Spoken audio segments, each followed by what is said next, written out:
Olá pessoal, tudo bem? Esse é um quadro novo que eu estou iniciando aqui no canal hoje, chamado de Dúvidas da Quarentena. A ideia é tentar esclarecer algumas dúvidas que forem surgindo ao longo das aulas, nesse período de isolamento social, esse período onde nós estamos trabalhando no esquema de ensino e aprendizagem remoto. E a primeira dúvida foi do nosso querido Rafael França, o menino de Jesus, que perguntou acerca dos benefícios que as microempresas e empresas de pequeno porte têm no procedimento licitatório. Vamos lá. Para a gente entender esse tema, nós precisamos partir de duas premissas. A primeira premissa é o princípio da igualdade trazido na Constituição Federal. A Constituição diz que é direito, de todos nós, um direito fundamental trazido por ela, o direito à igualdade. Só que a igualdade que o Constituinte previu, lá em 88, foi a igualdade material.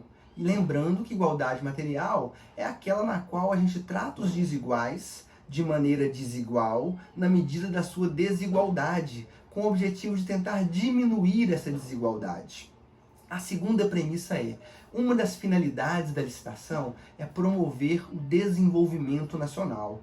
E juntando essas duas premissas, o princípio da igualdade material e promover o desenvolvimento nacional, o legislador infraconstitucional trouxe alguns benefícios para as empresas, para as microempresas e empresas de pequeno porte, para que elas possam participar das licitações.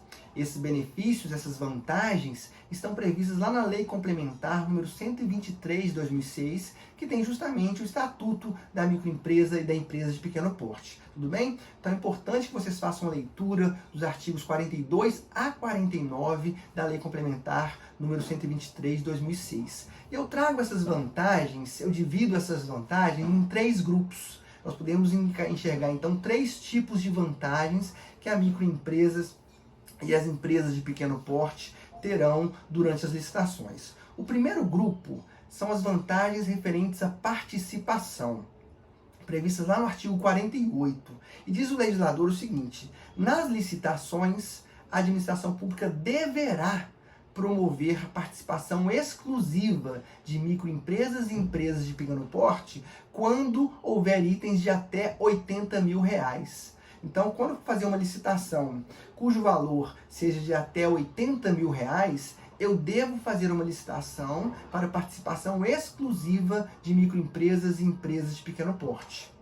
A lei diz o seguinte também: nas licitações para a contratação de obras e serviços, a administração pública poderá exigir a subcontratação de microempresas e empresas de pequeno porte. Então, aqui já é diferente. Uma empresa grande ganha o processo licitatório e pode ter que subcontratar uma microempresa e empresa de pequeno porte. E a terceira vantagem, nesse mesmo grupo, diz o seguinte: a administração pública, nas licitações para contratações de bens divisíveis, deverá estabelecer uma cota de 25% para participação exclusiva de microempresas e empresas de pequeno porte. Então aqui, a ideia é que as microempresas e empresas de pequeno porte concorram somente entre si, ok?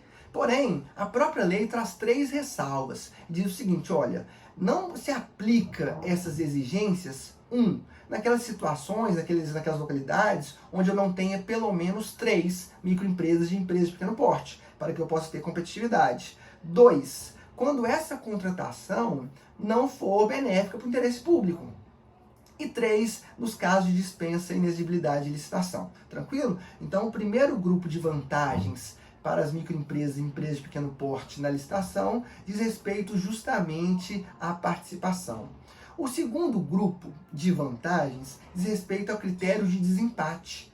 A Lei Complementar 123 diz que, quando houver empate no julgamento das propostas, deverá ser adotado como critério de desempate a escolha da microempresa e empresas de pequeno porte. Ou seja, se estiverem empatadas microempresa e uma empresa grande, será dada vantagem para a microempresa.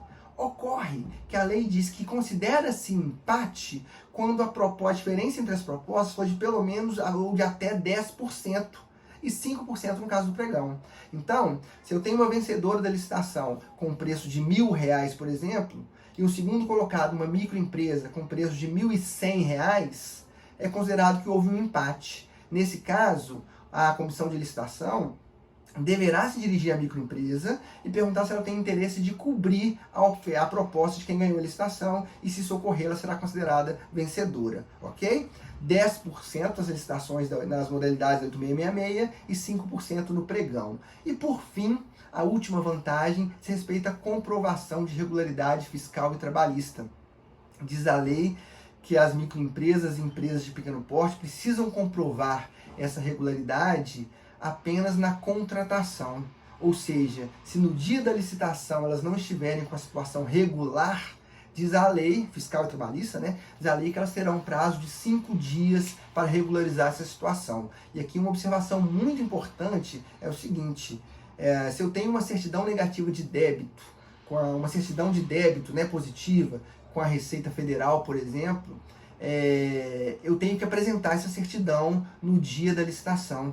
E aí depois me dará o prazo para que eu corrija. Não tem a opção de não apresentar essa certidão, ok? Porque se você não apresentar algum documento obrigatório, você é inabilitado, como você sabe. Então eu apresento o documento, ainda que nele haja pendências, para que me seja dado prazo para a regularização. Tranquilo? Então são essas as 3 vantagens que a microempresa e a empresa de pequeno porte têm durante o procedimento licitatório. É isso, pessoal. Até a próxima!